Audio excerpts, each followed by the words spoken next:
ನಮಸ್ತೆ ರೀ ಎಲ್ಲರಿಗೂ ನಾಲ್ಕು ಚೌತಿದು ಇವತ್ತು ಶುಭಾಶಯಗಳು ರೀ.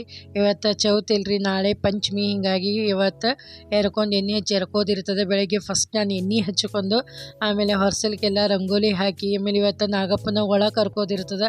ಆ ಥರದ್ದು ರಂಗೋಲಿ ಹಾಕಿದೆ ರೀ. ಆಮೇಲೆ ಮನೆ ಕೆಲಸ ಎಲ್ಲ ಮುಗಿಸ್ಕೊಂಡು ಎಲ್ಲ ಮಾಡಿ ಇವತ್ತು ಹಾಲು ತೆಗೆದು ಇಟ್ಕೊಳಕತ್ತಿದ್ದೆ. ಯಾಕಂದ್ರೆ ನಾಗಪ್ಪಗೆ ಹಾಲು ಹಾಕಿ ಬರ್ಬೇಕಲ್ರಿ. ಹಿಂಗಾಗಿ ಹಾಲು ಪ್ಯಾಕೆಟ್ ಕಟ್ ಮಾಡಿ ನಾಗಪ್ಪಗೆ ಸ್ವಲ್ಪ ಹಸಿ ಹಾಲು ತೆಗೆದಿಟ್ಟು, ಇವತ್ತು ಅಡುಗೆ ಏನು ಇರೋದಿಲ್ಲ ರೀ. ಇವತ್ತೆಲ್ಲ ನಮ್ಮದು ಉಪವಾಸ ಇರ್ತದೆ.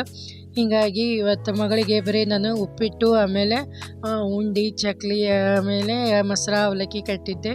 ಯಾಕಂದರೆ ಇವತ್ತು ಏನು ಮುಸ್ರಿ ತಿನ್ನೋ ಹಂಗಿಲ್ಲ ರೀ. ನಾವು ಚೌತಿ ಇರ್ತದೆ, ಉಪವಾಸ. ಹೀಗಾಗಿ ಹಾಲು ಹಾಕಿರ್ತೀವಲ್ರಿ ನಾಗಪ್ಪಗೆ, ಅದಕ್ಕೆ ಉಪವಾಸ.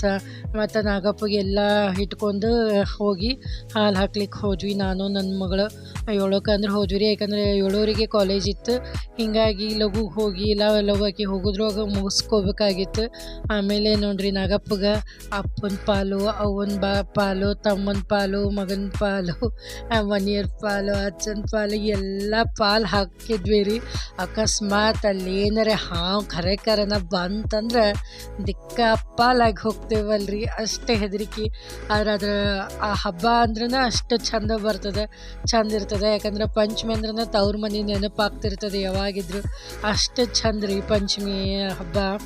ಆಮೇಲೆ ಅದನ್ನೆಲ್ಲ ಮುಗಿಸ್ಕೊಂಡು ಮಾಡಿ ಹಾಲದು ಹಾಕಿ ಮನೆಗೆ ಬಂದ್ವಿ ರೀ. ಆಮೇಲೆ ಅಲ್ಲೇ ಮಣ್ಣು ತೊಗೊಂಡು ನಾವು ಹೊರಸ್ಲ ಪೂಜೆ ಮಾಡ್ತೇವೆ. ಹೀಗಾಗಿ ಅಲ್ಲಿ ಮಣ್ಣು ತೊಗೊಂಡು ಹೋಗಿ ಮತ್ತು ಮನೆ ಹೊಸ್ಲ ಅದೆಲ್ಲ ಪೂಜೆ ಮಾಡಿ ಅನ್ನೋತನ ಅಂದ್ರೆ ಮಧ್ಯಾಹ್ನ ಆಯ್ತು. ಎಲ್ಲ ರೆಸ್ಟ್ ಅದು ತೊಗೊಂಡು ಮಾಡಿ ಸ್ವಲ್ಪ ನಾಳೆ ಶುಕ್ರವಾರ ಅಲ್ರಿ. ಹೀಗಾಗಿ ದುರ್ಗದ ಬೈಲಿಗೆ ಹೋಗ್ಬೇಕಾಗಿತ್ತು, ಮಾರ್ಕೆಟಿಗೆ ಹೋಗ್ಬೇಕಾಗಿತ್ತು. ನಾಳೆ ಎಲ್ಲ ಸಾಮಾನು ತರಬೇಕಾಗಿತ್ತು. ಅಲ್ಲೇ ಒಂದು ಸ್ವಲ್ಪ ಶೋ ಅಂಗಡಿ ಹೋಗಿದ್ವಿ, ಅಲ್ಲೆಲ್ಲ ಕಪ್ಪ ತೊಗೋಬೇಕಾಗಿತ್ತು. ಹೀಗಾಗಿ ಅದನ್ನೆಲ್ಲ ತೊಗೊಂಡು ಮಾಡಿ ದುರ್ಗದ ಬೈಲಿಗೆ ಹೋಗಿ ಹೂವು, ಹಣ್ಣು, ಆಮೇಲೆ ಎಲೆಗೆ ಅಡಿಕೆ ಎಲ್ಲ ಗೌರಿಗೆ ಏನೇನು ಬೇಕಲ್ರಿ ಆ ಸಾಮಾನು ಎಲ್ಲ ತೊಗೊಂಡು ಮಾಡಿ ಮತ್ತು ರಾತ್ರಿ ಸಂಜೆ ಮುಂದೆ ವಾಪಸ್ ಮನೆಗೆ ಬಂದ್ವಿ. ಬರೋದ್ರೊಳಗೆ 7 8 ಬಿಟ್ಟಿತ್ತು ರೀ. ಅದಾದಮೇಲೆ ಇಲ್ಲಿಗೆ ನಂದು ಇವತ್ತು ಲಾಗ್ ಮುಗಿಸ್ತೀನಿ. ಸಬ್ಸ್ಕ್ರೈಬ್ ಮಾಡಿರಿ, ಶೇರ್ ಮಾಡಿರಿ, ಲೈಕ್ ಮಾಡಿರಿ ಮತ್ತು ಮುಂದಿನ ವೀಡಿಯೋಕ್ಕೆ ಬರ್ತೀನಿ.